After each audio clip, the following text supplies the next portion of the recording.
welcome back to another video. Today I will show you XTRONS car DVR camera. Here is the DVR camera and this is the box. Let's go ahead and turn it on. Go ahead and put the USB in,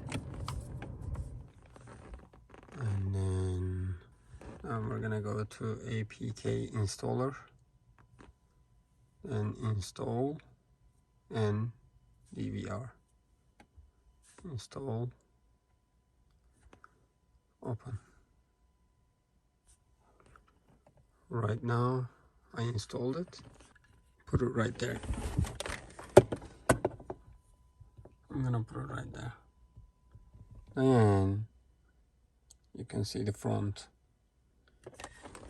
Okay, here is the mini SD card place, and you can also adjust it, adjust the camera. And let's see what we have.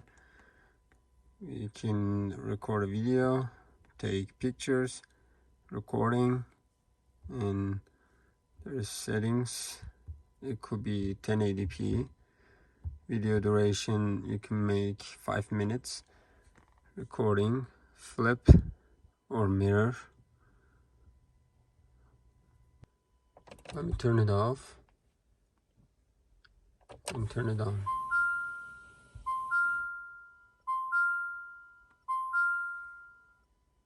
Alright, first thing is coming up, the front camera. That's it.